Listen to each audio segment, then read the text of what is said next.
Production support for Local Roots provided by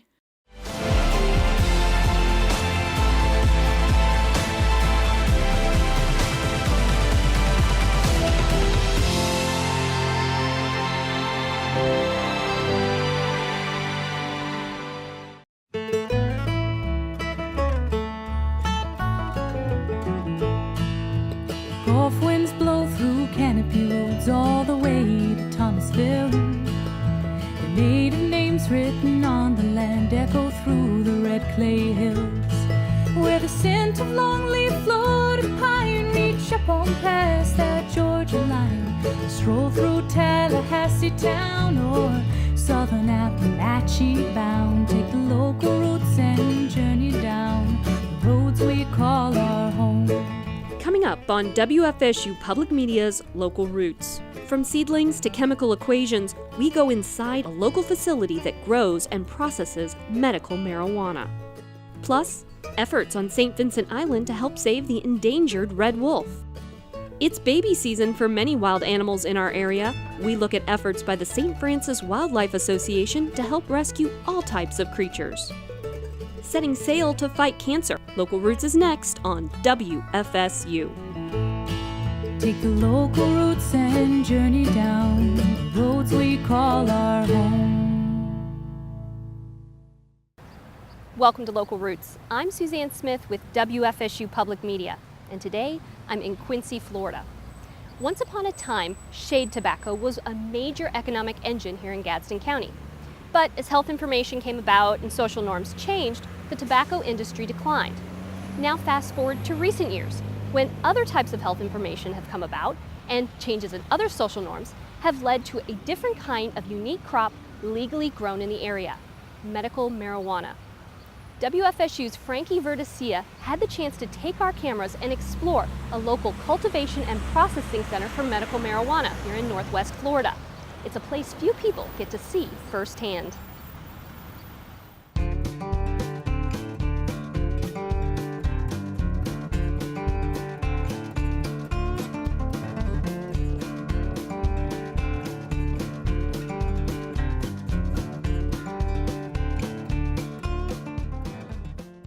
What you're sitting in right now is our primary cultivation and processing facility located in Quincy, Florida.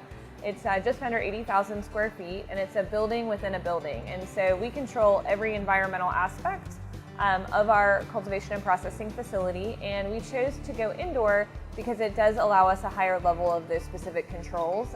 Being in Florida, and especially in Northwest Florida, we have large swings in weather conditions and of course very high humidity. And so we wanted to have a facility where we could really play Mother Nature to the nth degree. We do not use pesticides, fungicides, herbicides. We don't use any of that. We have a very aggressive natural pest management program that includes predatory insects.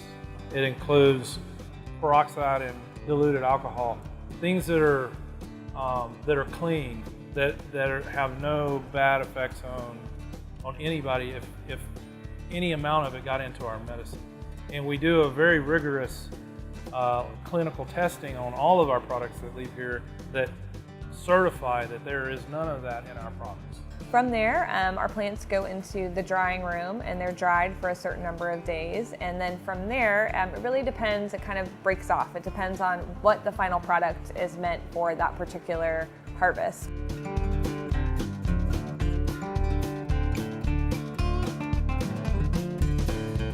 Strains is a genetic incarnation of a plant. Each strain is unique, but strains are developed by crossing one strain with another strain to get a different strain or that has different characteristics of each of the parent plant. So a cannabinoid is a molecule that is part of cannabis, okay? It's also part of other things.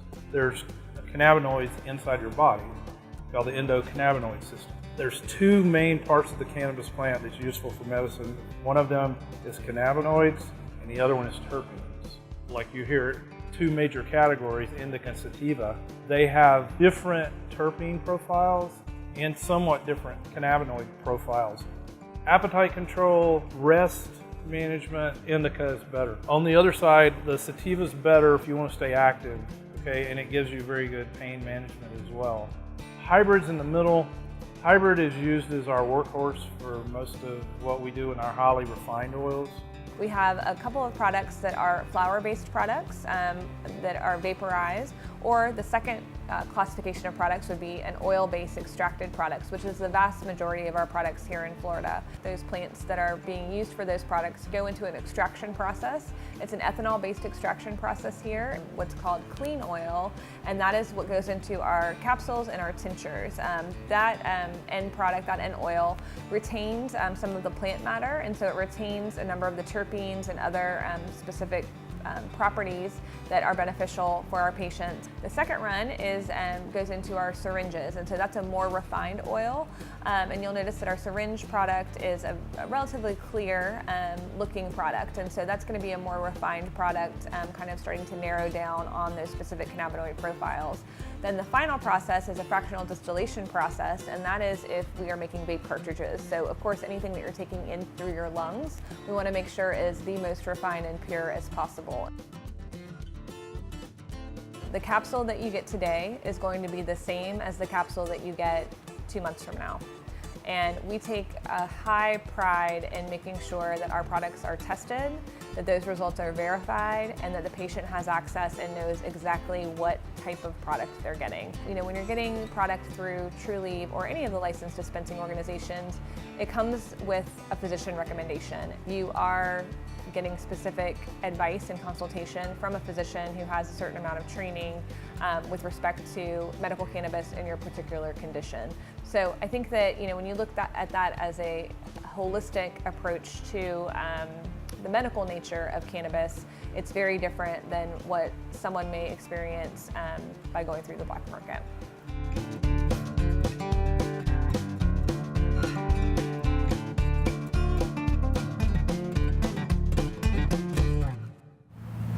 A few weeks ago, we had the chance to go into the Red Wolf enclosure at the Tallahassee Museum to learn about their breeding program. It's all part of a larger nationwide effort to bring the species back from the brink of extinction. Today, WFSU's Rob Diaz de Villegas heads to St. Vincent Island. There, the red wolves have a wild setting in which to grow and survive.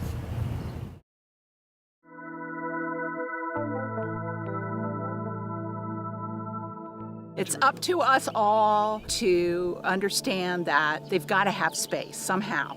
They've got to have space. They cannot survive and be the same animal they are now if they're just in captivity. When pups are born at the Tallahassee Museum, the goal isn't to keep all of them captive. But you can't just put a captive-born wolf in the wild.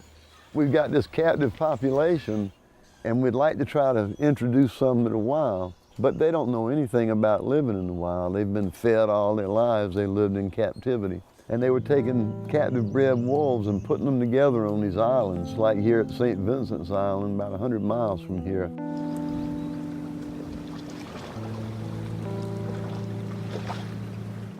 We're going to the island with Robin and Mike Rogop, two longtime volunteers and friends of the refuge. In her years of volunteering, Robin has become well acquainted with the island's red wolves. What the U.S. Fish and Wildlife has done is they've carefully selected a male and a female pair of red wolves based on their genetics, because they want to diversify that gene pool. They introduced them here. This is big enough habitat to support one wolf family. St. Vincent Island. Grab no hands. St. Vincent Island. When I teach, especially children, I always bring a whelk shell, and even if I don't have a map of the island, I can talk about the shape of the island by holding up a whelk, because it's shaped like a whelk. Here's the fat end, and here's the skinny end, and there are a lot of whelk shells out here. We're going to go out onto the beach and come down to this very interesting area that a lot of people don't know about: Oyster Pond Outlet and Rattlesnake Slough. Oyster Pond shows us what makes this particular island ideal for red wolves. The unique thing about St. Vincent Island, especially in this area, but also for the whole Gulf Coast, is we have 5 freshwater lakes.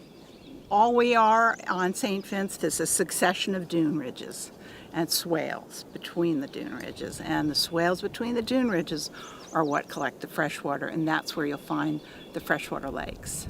But for the red wolves, for sure, they're mammals. They're going to have just like the needs that we need: fresh water, shelter, cover, food sources, which that means their food sources normally require fresh water. It's also suitable because in a relatively small piece of land, 12,000 acres, surrounded by saltwater, you've got a diversity of habitats here. So you've got different kinds of vegetation, different kind of animals in a small distance here.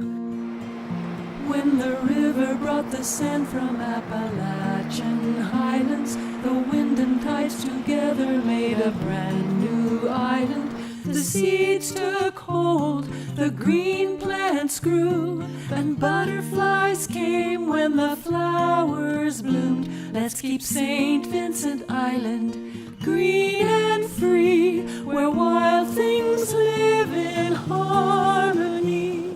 St. Vincent Island has everything red wolves need to thrive. But are they equipped to survive when nature gets dangerous? Here on the island's highest ridge, Robin remembers the wolves' most harrowing moment. My experience with Hurricane Dennis. Based on what the pine trees looked like on the beachfront, we had probably a 12-foot tidal surge that came through the island. That meant because of the elevation of the island, that much of the island was covered by tidal surge. And so 2 days after the hurricane came through, came out with a refuge manager because the biologist happened to be out of town. So we started going up and down the roads that were passable on the island.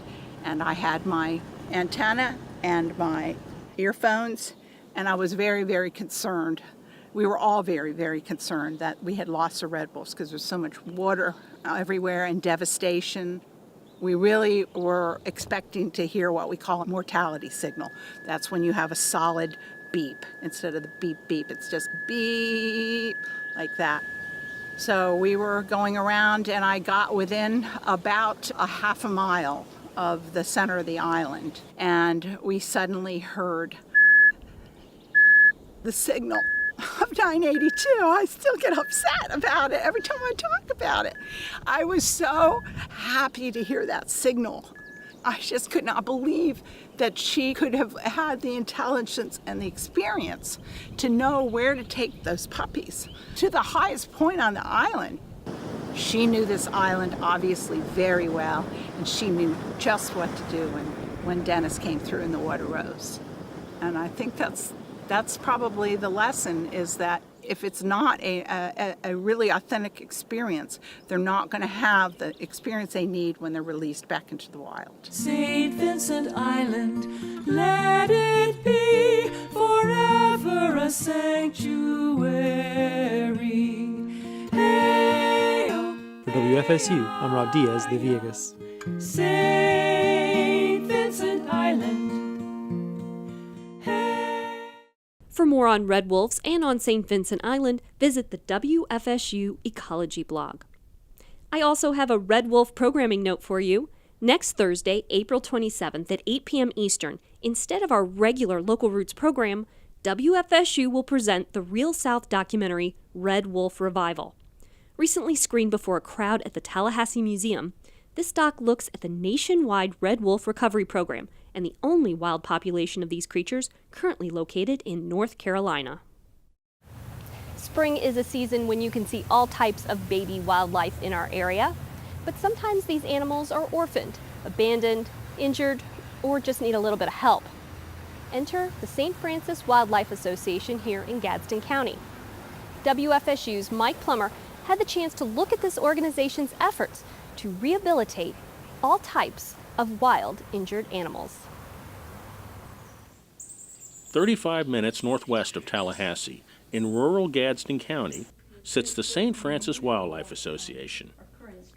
The good folks at St. Francis have been healing and rehabilitating injured animals of the wild variety since 1978. It started in a woman's backyard in Tallahassee, Mary Jane Shaw Mahoney.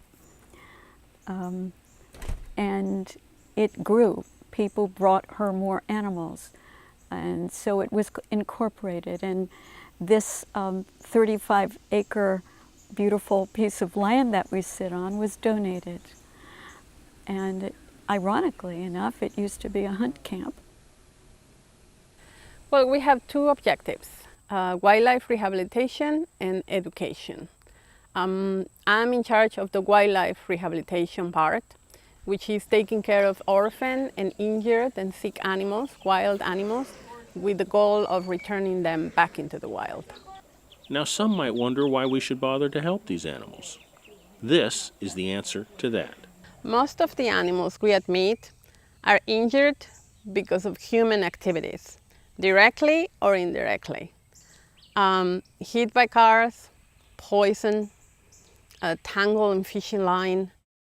Then we have our pets. You know, it's a big problem. Cat attacks is a major cause for all the little animals we get.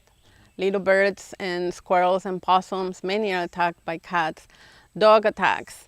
My dog found this little turtle and he thought it was a bone and chewed all over the poor little animal.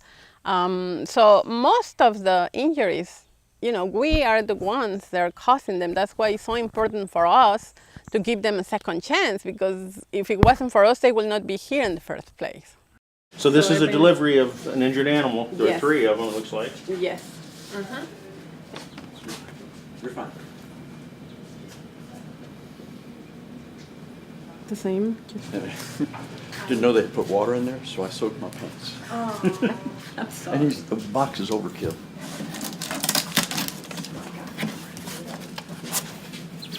Oh, it's a tiny dog. See y'all tomorrow? Thank you. When they're at our facility, we have to be very careful to keep them wild. They're not pets, and the little animals will get used to you if you talk to them, if you pet them, if you treat them like pets. They will get used to you, and that will not be good when you let them go. That they could not survive if they're acting, you know, like human and they're used to people.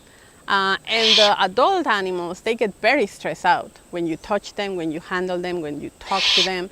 So we avoid that, totally avoid it. We handle an animal only because it needs to be fed or it needs to be medicated. It needs to be clean. Then we leave them alone. Now, in addition to wild animal rehab, St. Francis also aspires to educate people to coexist with the wildlife around them. I do about 70 education programs in the schools every single year. I take mostly the birds of prey and reptiles, and I teach children about each bird's different adaptations and how it survives in our environment and the problems that they face, and also what we can do to help protect them. We also do programs at Rotary Club meetings and as I mentioned, nurseries like native nurseries. So we reach a lot of people in our area. And I think because of this, in the last nearly 3 decades, the level of consciousness about wildlife is higher.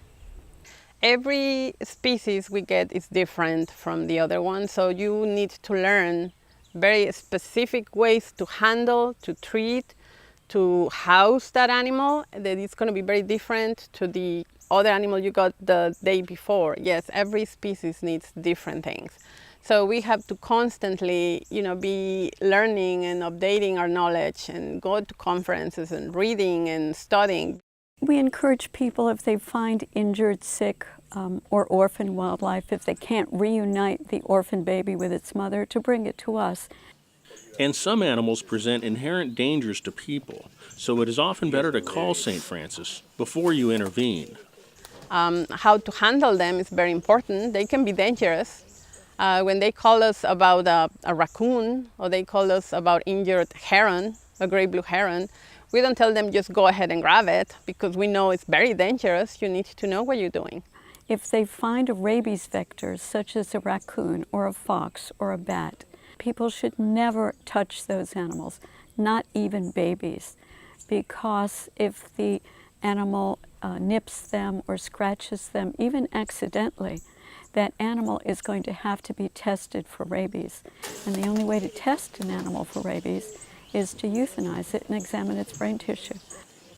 People has good intentions when they're trying to help a wild animal they found, and that's awesome, and that's admirable. I like that a lot on people. However, you know, well intentions doesn't go together with knowledge sometimes, or common sense. We hope that people will understand that we share a habitat with wildlife, and the raccoons and foxes and deer and possums and squirrels are just as much a part of this habitat as we are. And they were there before we were.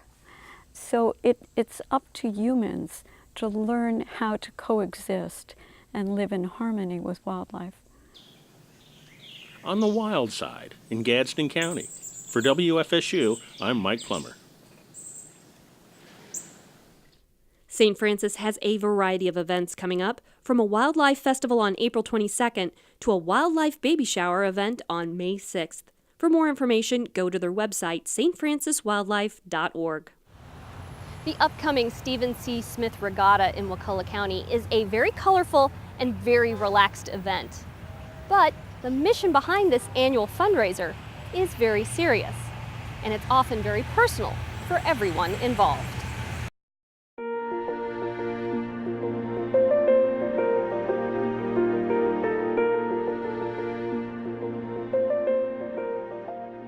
I've raced in every one that I can remember for the last 44 years, so, and I got a pile of trophies too, but I'll be racing the Hobie Cats right off of the beach.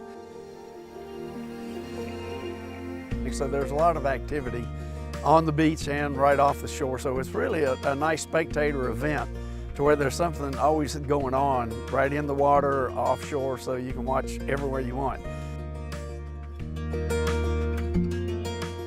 It's just a lot of fun. It's so much fun. Everyone just seems to be in a good mood. Spirits are high. People are getting their boats ready to race, whether it's the big sailboats or the sailboards or the Hobie Cats. And then people on the beach just riding around on their golf carts, having a good time. Hopefully we have great weather again this year because we've had really good luck the past 2 years.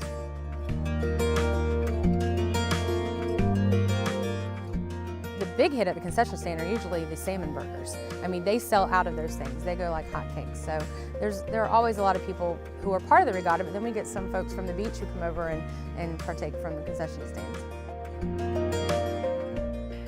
The overall event is sort of like a homecoming where people come back in from out of town and the local people reconnect and share stories and catch up, and it's just a lot of energy. The whole weekend's a lot of energy, from registration to the boats going out on the water to the auction on Sunday. It's a high energy level event.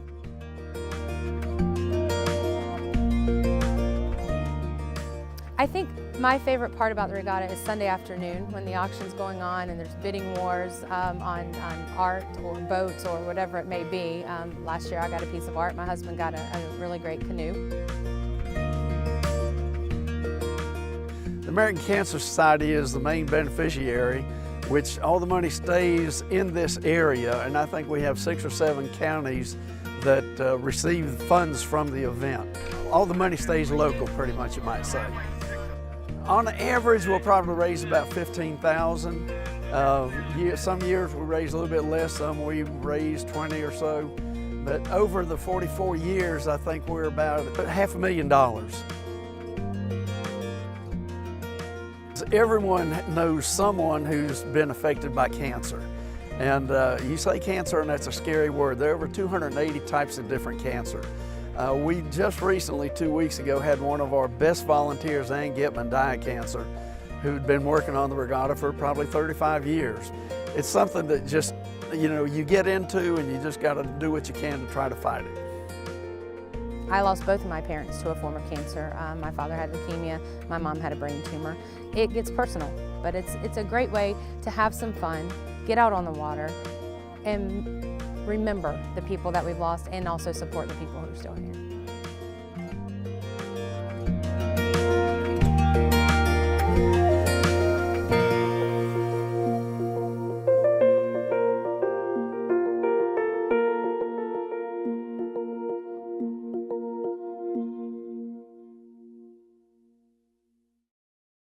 The annual Stephen C. Smith Regatta is taking place this year on April 28th through the 30th at Shell Point Beach on the Gulf of Mexico. For more information, go to their webpage, smithregatta.com. Thank you for joining us for this week's Local Roots. I'm Suzanne Smith in Quincy, Florida. For everyone at WFSU Public Media, thanks for watching. Have a great week, everyone.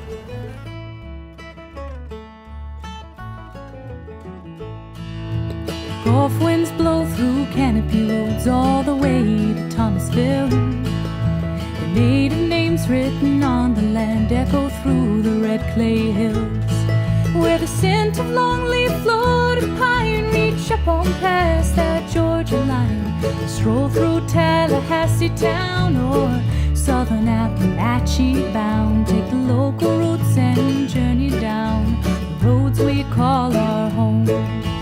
Take the local routes and journey down the roads we call our home.